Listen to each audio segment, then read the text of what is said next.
ओम जय शिवधाराय नमः। ओम जय शिवधाराय नमः। है मंत्र प्यारा प्यारा। ओम जय शिवधाराय नमः। ओम ओम पढ़ो। ओम ओम। हरे राम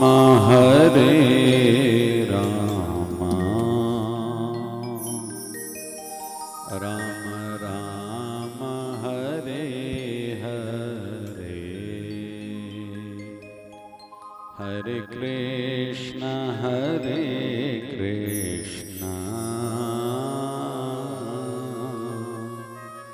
कृष्ण कृष्ण हरे हरे, हरे राम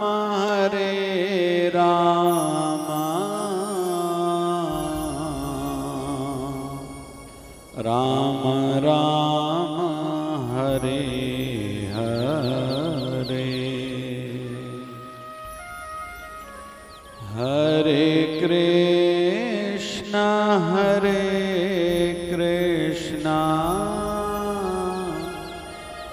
कृष्ण कृष्ण हरे हरे, हरे राम राम राम हरे हरे, हरे Ram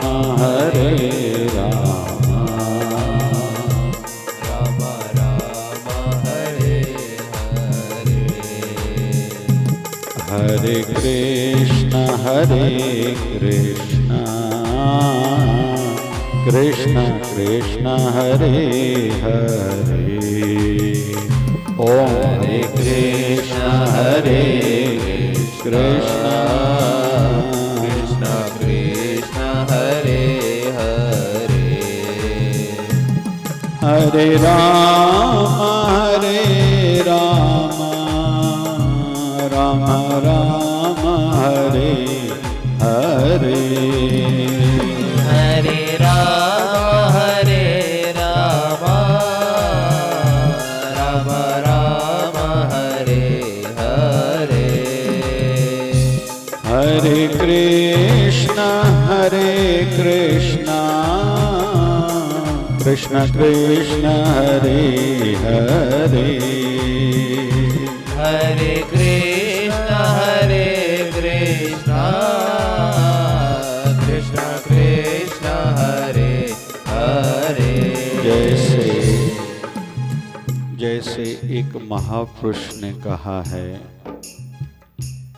start the day with love,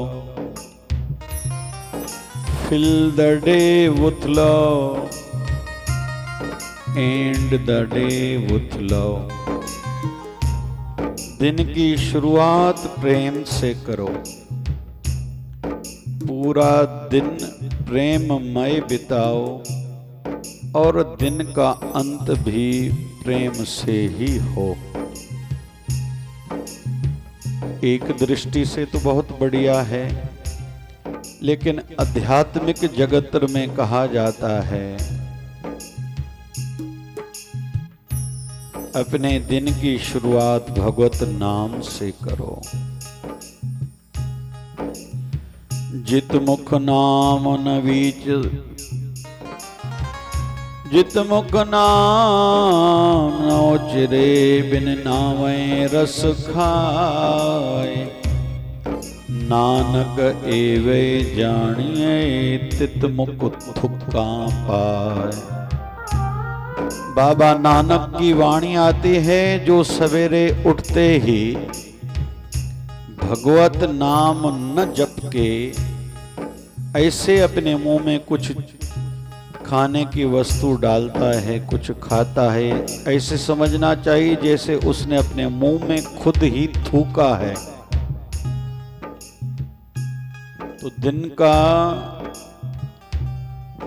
प्रारंभ भगवत नाम से हो।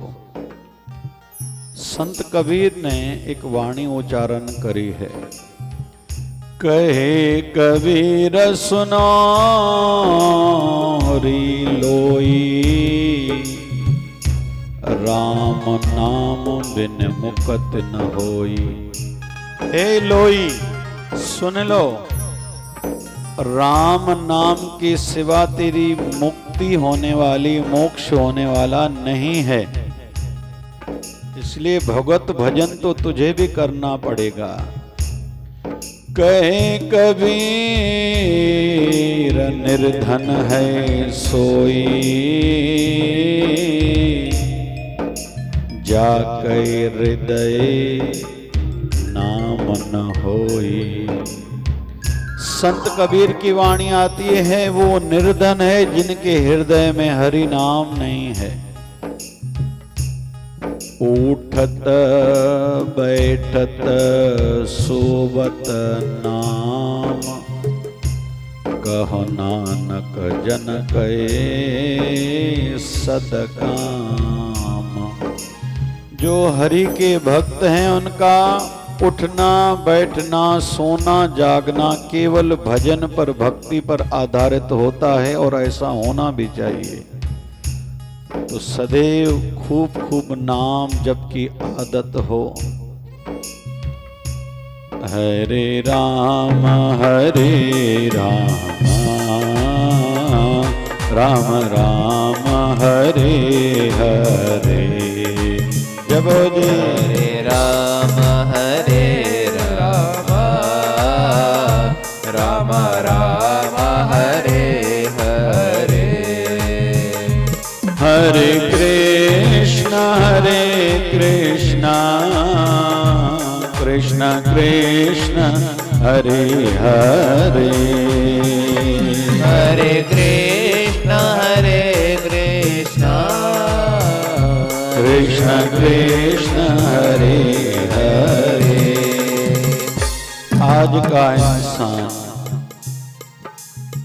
आज का इंसान दलील मांगता है। बच्चा भी पूछता है, मम्मी आप ऐसे क्यों कर रहे हो, आप ऐसे क्यों कह रहे हो, आप ऐसा क्यों नहीं कर रहे हो।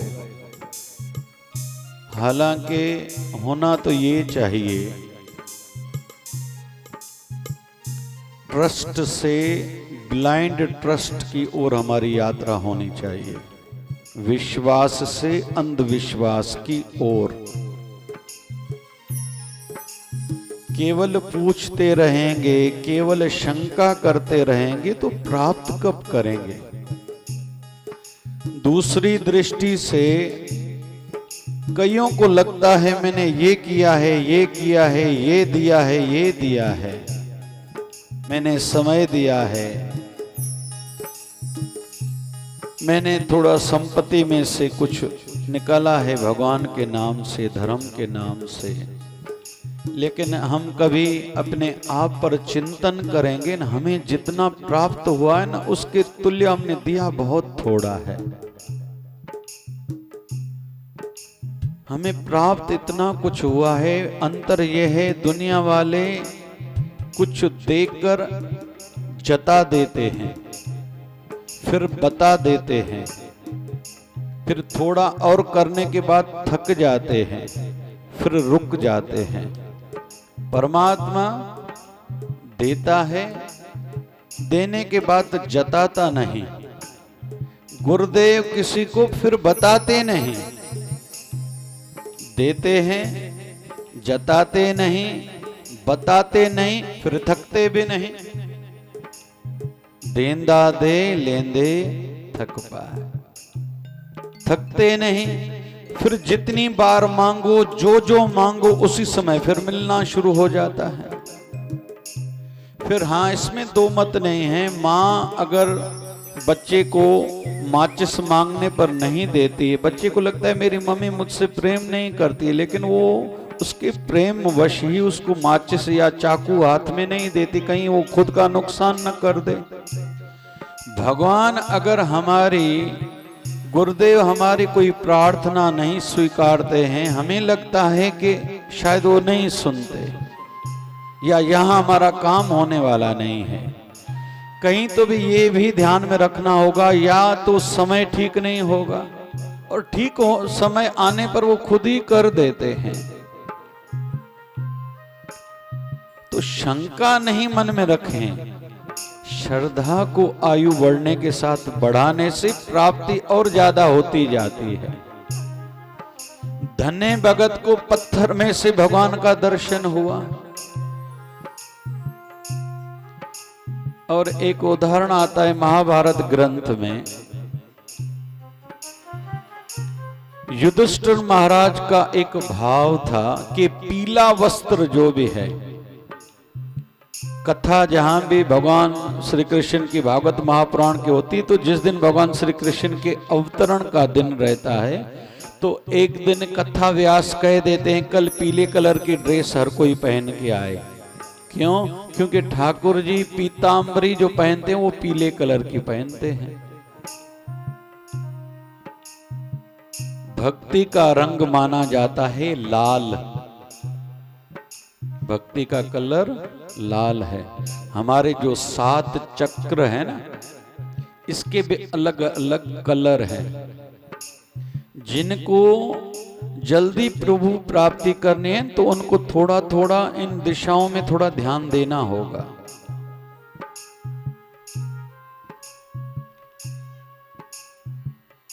पिछले जमाने में ब्लाइंड ट्रस्ट वाला वातावरण था, उन्होंने ये विधियां करी नहीं इनकी, लेकिन हो गई थी।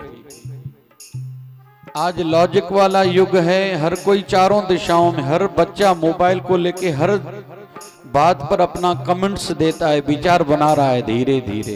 फिर पता नहीं वो उसने अच्छा देखा या बुरा देखा, फिर सोच अच्छी बनी है या बुरी बनी है। तो लॉजिक आज के दिनों में, इन दिनों में या आगे चल के आने वाले समय में हर किसी को देना ही होगा। आध्यात्मिक जगत में प्राप्ति होगी ब्लाइंड ट्रस्ट करने में। हमारा जिनमें विश्वास है वहां फिर शंका नहीं, श्रद्धा बढ़े, प्राप्ति होती जाएगी। अगर हम लोग शिवलिंग की ओर ध्यान देंगे कि शिवलिंग पर जल चढ़ाया ही क्यों जाता है, ये वृथा कहां से शुरू हुई? तो जब समुद्र मंथन हुआ था तो उसमें से वैसे तो 14 रत्न निकले थे, लेकिन उनके बीच में विष भी निकला था। अभी विष कौन पिए? सभी देवों को कहा गया, सभी देवों ने मना करी। फिर देवों के देव महादेव को निवेदन किया गया, उन्होंने विषपान करा। एक मान्यता यह है कि उस समय भगवान शिव जी का शरीर बहुत तप गया था, गर्म हो गया था। फिर उन पर उन्होंने जल डाला था कि भगवान शिव जी का शरीर ठंडा पड़ जाए। तब से ये प्रथा शुरू हुई कि शिवलिंग पर जल चढ़ाना प्रारंभ हुआ। एक दृष्टि से कोई बात तो नहीं बनती है, एक समय की घटना थी बस। अभी दिमाग की दृष्टि से देखेंगे कभी कभी मन में शंका उत्पन्न होगी। दीपावली क्यों मनाई हमने प्रारंभ करी? कई लॉजिक्स हैं। एक उनमें से लॉजिक है भगवान श्री राम वनवास से लौटे, लेकिन और भी तो घटनाएं कई घटी थी, और भी वनवास काल में बहुत सी घटनाएं घटी। भगवान श्री राम ने अहिल्या का उद्धार करा। एक पत्थर को चरणों की मट्टी का स्पर्श करने से मानव बना दिया था। उसका भी उत्सव मनाया जा सकता है, मनाना चाहिए। राम और भरत जी का जब मिलन हुआ था, ये भी एक उत्सव से कोई कम नहीं है। केवट और राम जी का मिलन हुआ है, संवाद हुआ है, ये भी कोई उत्सव से कम नहीं है। राम जी और शबरी बिलनी का मिलन हुआ है, वहां भगवान श्री राम ने उनको नवदा भक्ति बताई है, झूठे बैर खाए हैं, ये कोई उत्सव से कम नहीं है। फिर मां शबरी का मान सम्मान बढ़ाया है। जब ऋषि आए थे कि बंपा सरोवर का पानी मैला हो गया है, आपके चरण धो के चरणामृत इसमें डालने हैं, ये पवित्र हो जाए। भगवान ने कहा ठीक है करके देखो, लेकिन ठाकुर जी का भगवान श्री राम के चरणामृत का जल डालते ही बंपा सरोवर में और जंतु बढ़ गए, गंदा हो गया। फिर भगवान श्री राम ने कहा जाके शबरी बेलनी को लेके आओ, पालकी में लेके आना, कंधे पर उठा के आना। जिन ऋषियों ने पूरी जिंदगी भर उस बेलनी का, शबरी बेलनी का तिरस्कार करा था, तकलीफ दी थी, भगवान ने उसका मान बढ़ाया है। पालकी में अपने कंधे पर उठा के आना, लेके आए। अभी इसके चरण धो, उसके पैर ऋषियों ने धोए हैं। बोले ये चरणामृत अभी बंपा सरोवर में डालो। उन्होंने डाले तो बंपा सरोवर पहले से पवित्र हो गया, निर्मल हो गया। भगवान ने ये लीला क्यों करी? खुद का मान नहीं बढ़ाया। सच्ची भक्ता शबरी बेलनी जिसकी यात्रा पिछले जन्म से चल रही थी, उसका मान बढ़ाया। ऋषियों ने जो तिरस्कार जीवन भर करा था, उस निर्मल वृत्ति वाली शबरी बेलनी का मान बढ़ाया। फिर थोड़े समय में शबरी बेलनी के शरीर से श्वास निकले हैं, वो ज्योति भगवान श्री राम के शरीर में समा गई। और अंतिम संस्कार भगवान श्री राम ने शबरी बेलनी का अपने हाथों से किया है, अपनी मां का दर्जा दिया है। जो सम्मान उनके पिताजी को नहीं मिला, राजा दशरथ को मुखाग्नि राम जी के हाथों की प्राप्त नहीं हुई, लेकिन शबरी बेलनी को प्राप्त हुई है। तो ये भी कोई उत्सव से कम नहीं है। लेकिन एक वृथा चली थी, राम जी वनवास से लौटे हैं, दीपावली हम मनाते हैं, तो कहीं कहीं दिमाग नहीं लगाना होगा, भाव से जो चला आ रहा है। जैसे कुछ लोग आज के जमाने में कहते हैं शिवलिंग पर दूध चढ़ाना फजूल है। क्यों भैया? कल चल के आप कहोगे अपने माँ बाप की सेवा करना फजूल है। अरे इतनी कथाओं पर 50-50 लाख, कहीं कहीं 1-1 करोड़, 2-2 करोड़ खर्चा होते हैं, तो वो क्या फजूल है? बहुत लोग कहते हैं मैं किसी को गरीब को खिलाने में विश्वास रखता हूं। खिलाओ, जरूर खिलाना चाहिए, लेकिन कितनी बार उसको खिलाओगे? कहीं तो भी राजनीतिक दृष्टि से हम लोग देखते हैं। कल की स्टडी आई है, भारत की कुछ प्रांतों की स्थिति भी टुवार्ड्स दी श्रीलंका की ओर जा रही है। उसमें पंजाब हो, केरल हो, राजस्थान की भी स्थिति अच्छी नहीं है। दिनों ब दिन कर्जे बढ़ते जा रहे हैं इन राज्यों पर। क्यों? मुफ्तखोरी का जो वायदा करते जा रहे हैं राजनीतिक दल जो भी हैं, हम आपकी लाइट के बिल माफ करेंगे, ये देंगे, वो देंगे। ध्यान तो सभी ओर देना होगा, सबको सतर्क रखना होगा, रहना होगा सदैव सतर्क। कहीं माइंड चलाना है, कहीं दिल से काम लेना है। माइंडेड बनना है पर नेरो माइंडेड नहीं बनना। तो धर्म की दृष्टि से, रिश्तों की दृष्टि से, आध्यात्मिक दृष्टि से दिल से काम, भावना से काम लेना है। तो शिव जी पर लुंग पर जल चढ़ाना तब से शुरू हुआ, लेकिन आज भी लोगों को फायदा तो हो रहा है। बताने वाले बताते हैं गन्ने की रस चढ़ाओ, लक्ष्मी बढ़ेगी घर में, लेकिन मेहनत भी तो करनी पड़ेगी। भावनात्मक लोगों को ये बात बताई जाती है, लेकिन साथ में मेहनत भी उनको करनी है, परिश्रम तो करना है। कथा के लिए बहुत लोग दिमाग चलाते, क्यों इतना खर्चा किया जाता है भैया? कितनी बार किसको खिलाओगे? उसको अपने पैरों पर खड़ा करो ना। वो इस 84 लाख के चक्कर से ही मिट जाएं, बच जाएं, इस झंझट से उनको मोक्ष मिले, मुक्ति मिले। और एक बार बात और कहूं इस संदर्भ में, अरे शरीर की किसी को बीमारी है, मधुमेह किसी को है, डायबिटीज है, ब्लड प्रेशर है, लकवा है, जो भी है, कब तक है? जब तक शरीर है। शरीर जिस दिन शांत हुआ, सब बीमारियां खत्म। आने वाले जन्म में नहीं रहेंगी, लेकिन मन की जितनी भी वृत्तियां हैं, दूसरी दृष्टि से कहीं बीमारियां हैं, विकार हैं, ये युगों युगों तक, जन्मों जन्मों तक साथ में रहते हैं। ये मिटने वाले नहीं हैं। कथा और सत्संग में मन की बीमारियों की ट्रीटमेंट होती है, तो ज्यादा तो खर्चा इस पर ही होना चाहिए। और संसार में चाहे स्कूल कॉलेजेस क्यों ना हो, विशेष इस पर काम नहीं किया जाता। मुझे तो पता नहीं क्यों इंजीनियरिंग पर सोच आती है। इंजीनियरिंग में तो केवल यही सिखाया जाता है, या एमबीए आदि में, या सीए पढ़ाया जाता है। आजकल आईटी हो, आपको इतने लाख का पैकेज मिलेगा, आप पैसे बनाने की मशीन बनने जा रहे हो, बस यहां तक सोच है। अपने देश के लिए, अपने समाज के लिए, अपने राष्ट्र के लिए, मानवता के लिए आपको काम करना, कोई विशेष इस प्रकार की सोच ही नहीं दी जाती। दुनिया में 250 से ज्यादा देश हैं, ऐसी मान्यता है। मातृत्व का भाव केवल एक देश को मिला हुआ है, ये श्रेय एक देश को है, वो भारत माता की जय, और किसी भी देश को नहीं कहा जाता। पुरुष जेंडर से संबोधित किया जाता है दुनिया के जितने भी देश। और हमने कल देखा मीडिया में 2000 बच्चों ने इन्हीं दिनों में अमेरिका में संस्कृत में श्रीमद् भगवत गीता के श्लोक उच्चारण करे थे।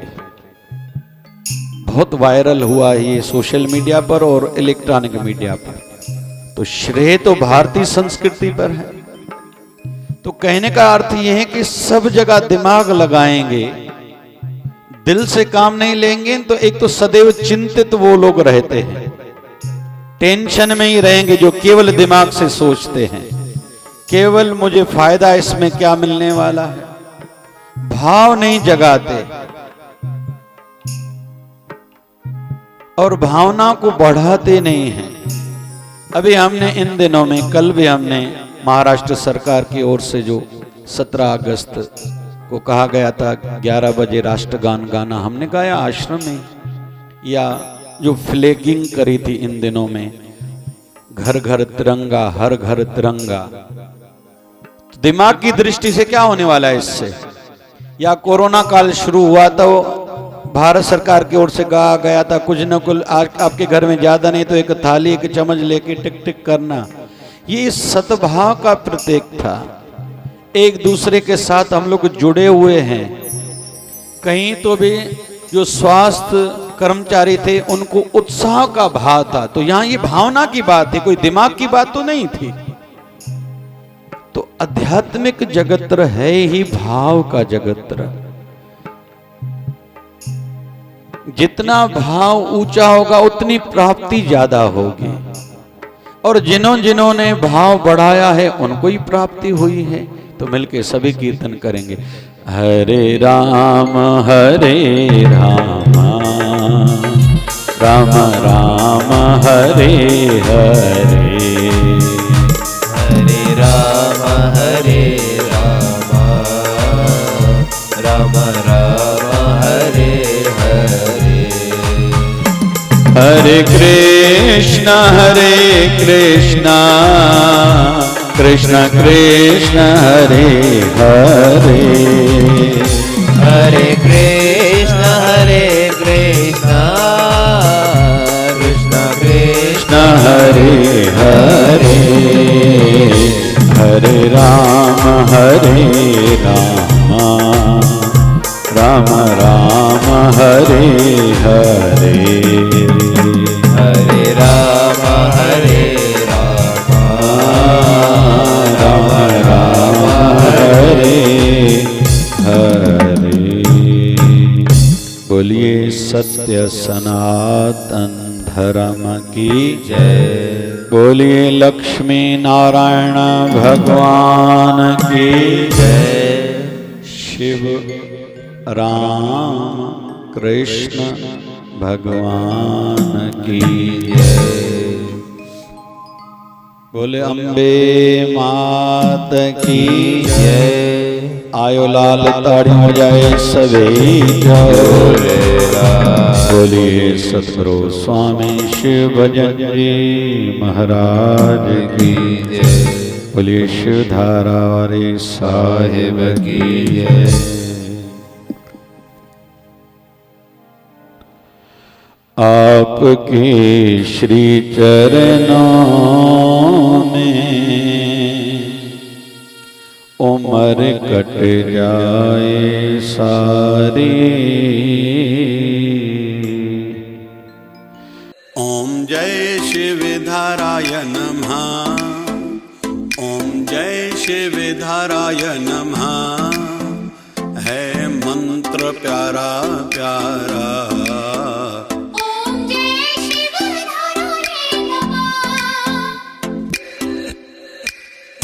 है श्वासों की सरगम।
जय शिवधारा, जय जय शिवधारा।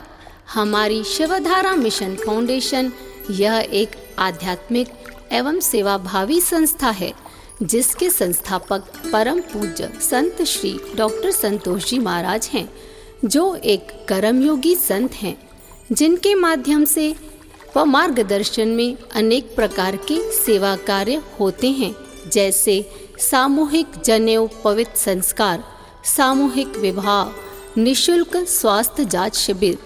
29 नवंबर 2015 से लगातार प्रतिदिन गरीबों में भोजन वितरण, अत्यल्प शुल्कों पर गरीबों के मोतियाबिंदु ऑपरेशन शिवधारा नेत्रालय में किए जाते हैं। इन सभी कार्यों के चलते दिनांक 28 नवंबर 2021 में भव्य जय शिवधारा धाम अमरावती का भूमि पूजन अनेक संतों, महापुरुषों एवं महान विभूतियों की मौजूदगी में हुआ। अब प्रथम चरण में शिवधारा सत्संग हॉल एवं संतों, महापुरुषों व भक्तों के रहने हेतु कमरों का निर्माण कार्य प्रारंभ हो चुका है, जहां सत्संग के माध्यम से हमारा जीवन आध्यात्मिक बने और हमें मन की शांति प्राप्त हो। सभी समाज बंधुओं को शिवधारा मिशन फाउंडेशन संस्था खुले मन से आह्वान करती है। आओ हम सभी मिलकर इस पुण्य कार्य में सच्चे भाव से तन मन धन की सेवा करें, जैसे अपने पूर्वजों के नाम से सत्संग हॉल की सेवा या प्रत्येक कमरे की सेवा करवा सकते हैं। शिवधारा मिशन फाउंडेशन ATG मान्य है, जिसमें हमें इनकम टैक्स में छूट प्राप्त होती है। जय शिवधारा, जय जय शिवधारा।